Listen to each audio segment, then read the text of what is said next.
Hey, I'm Oscar with R3 Auto Detailing, and I just want to take a few minutes to kind of break down water damage restoration and mold remediation so you get a better idea of what the service entails.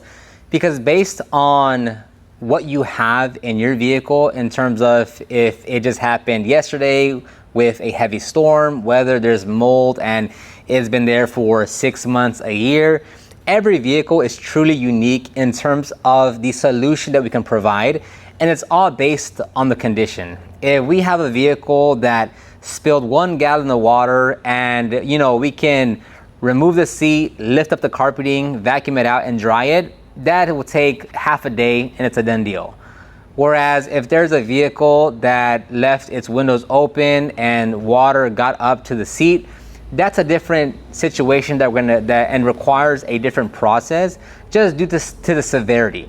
Same reason of, let's take it to the extreme, and there was a lot of water in the interior, the carpets are still soaked, there's mold all over the interior.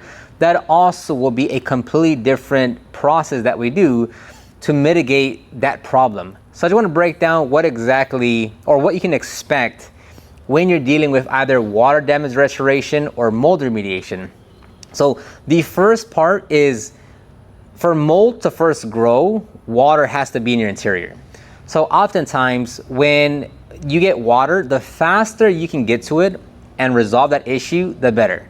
Because once the water stays there long enough and you pair that up with like the hot summer days, that's what's going to create the mold. So if you can get to the water fast enough, you prevent the mold from happening, and we're just doing a water damage restoration.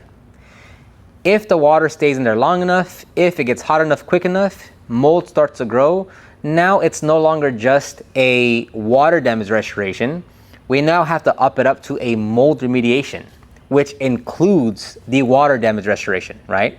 Because if we just go up to the point of water damage restoration and remove the water out of your interior, well, the mold is still present. So we could technically remove the water alone, but like you still have that mold issue. And that in itself is a very big health concern as well. We've had customers that weren't aware that they had mold, that they weren't aware what they were looking at was mold. And it wasn't until they started feeling dizzy that they would like have a hard time driving, that they would feel nauseous, that they started questioning, like, hey, why am I feeling like this in my interior? And then they confirm, oh, all that I have in my interior is actually mold, and that's what's making me cause this. So oftentimes when you have mold, we have to do mold remediation, which includes water damage restoration, because if there's mold, that also means there's water. So one thing you'll notice with our services is that they're very comprehensive.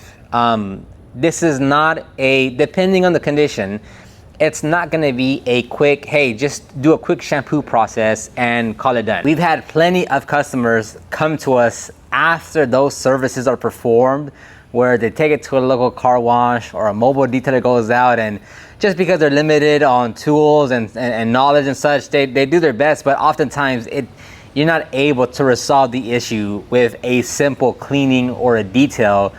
Because when it comes to water damage restoration, when water gets in your interior, 9 out of 10 times, it's gonna go underneath the carpet. So even though the top side of your carpeting can be 100% dry, and you might think, oh look, problem is solved, there's no water, underneath the carpeting, on the bottom side of the carpet, the foam insulation, whatever material is there, is still soaking wet. Again, it's dependent on how much water got into your interior. But that's why mold starts to grow, because the top surface level of the carpet seems dry, but underneath there's still moisture. So pair that with the heat, humidity, and now mold will start to grow, even though the top side of the carpet is completely dry. So one tool that we have is called a moisture meter, and this is one way we're able to tell if you have water. What we do is we take that moisture meter and we are going to check around the carpeting. Anytime that moisture meter beeps, it means water or moisture is present. So that's why we always say, like, if you can bring your car to us for an inspection, for a diagnostic, that really helps, because just looking at the interior in itself might look dry, but until we start to really dive in and see where there might be water, we won't really know. And that's something that we make thoroughly clear of we might know that there's water in the carpeting, we just don't know the severity of it. Because there's been plenty of times where we remove the carpeting and we think the water is just in one section. Once we start to remove the seats, peel back some of that carpeting, there's a lot more water present. And it's no longer just cleaning one section of the interior, and you actually have to clean the whole carpeting because the water actually got everywhere. That's something that we run into all the time.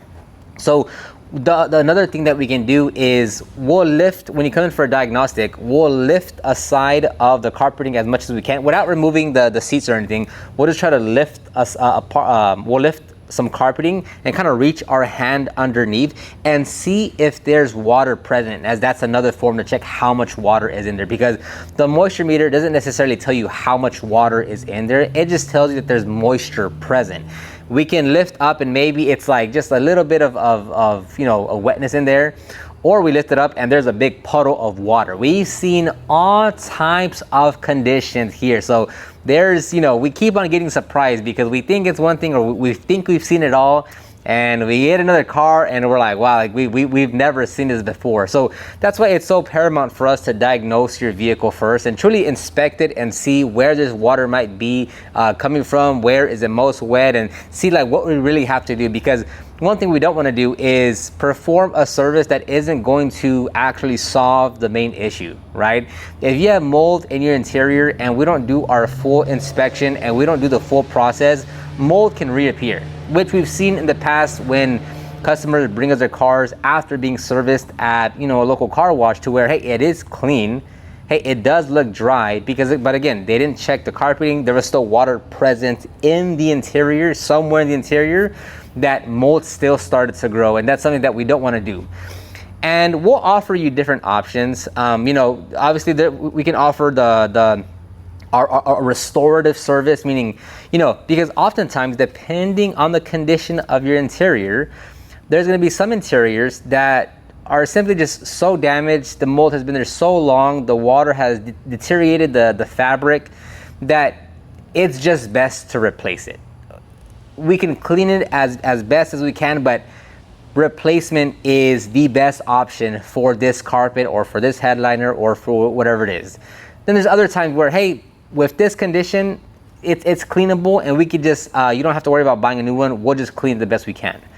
Now, which one is best for you is just going to be dependent on, again, what exactly is wrong with your vehicle. And then we also like to be mindful of budget. So, even though restorative would be the best option, if we want to be a bit more mindful of budget, we'll also give you different options just to make sure that we're doing the best that we can to help you with your situation. Because trust me, it's very, very frustrating when you just open your car door after coming back from vacation, or we've had customers that they go pick up their car from a body shop or a mechanic shop, or they let a friend borrow the vehicle, they open up their door and they're like, hey, there's mold in my interior now. Or as they're driving, they have this stench of mildew or must, and they start to get nauseous and they start to get headaches. And it's just something that it's an unforeseen event that you want it to happen. And this might be your only car that you have, so you want to make sure it gets taken care of properly. So we make sure to really give you the option that's going to do the best it can based on your specific situation, based on the age of the vehicle, based on your budget. That way you truly get the best results for the situation that you have. So now that we know that it's very dependent on condition, I'm just going to make an example and give you the process of how it works. So let's say there is mold in the interior and there's also water present in the carpeting. What we have to do is we're going to remove the seats, remove the carpeting, remove any plastic pieces, and we're going to remove everything out of the interior. We're going to inspect the floorboard and see if there's any mold or if we just need to clean it. We're going to clean the floorboard, make sure it's dry.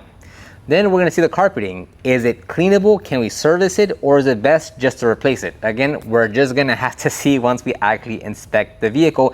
And a lot of times we won't know this information until we peel back the carpet, until we actually get to inspect it.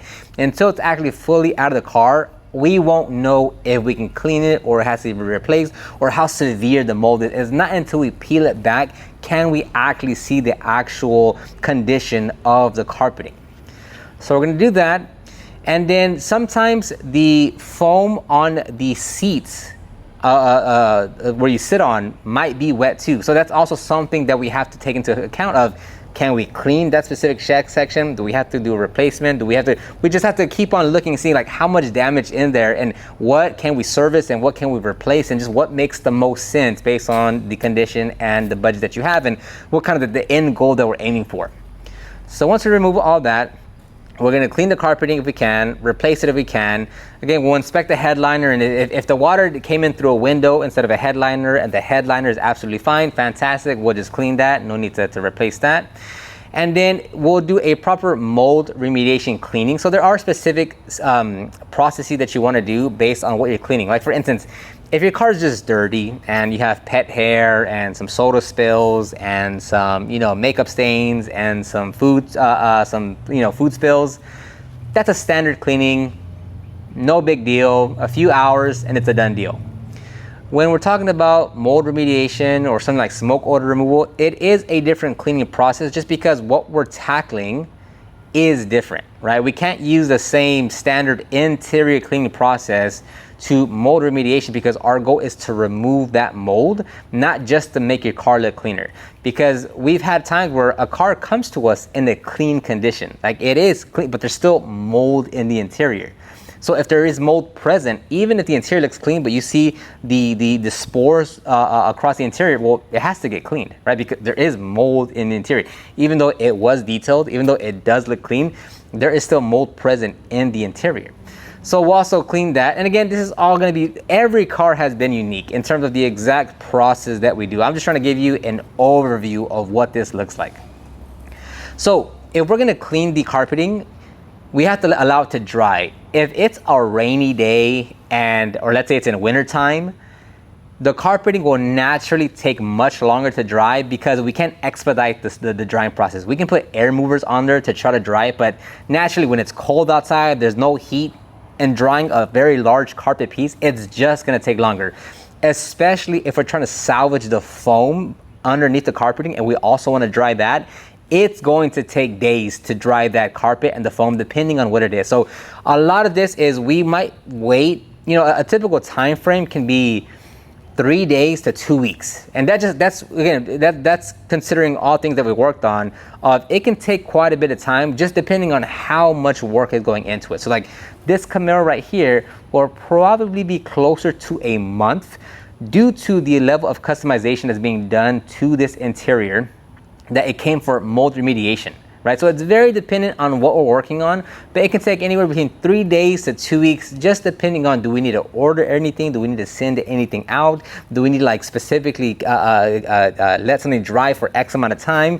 Because again, we're here to work with you. So if there's a specific timeline and you want, hey, I need this car back in 4 days, we'll try our best to adjust the service and hey, maybe we'll take away from this a little bit, but just know that that's going to be the issue.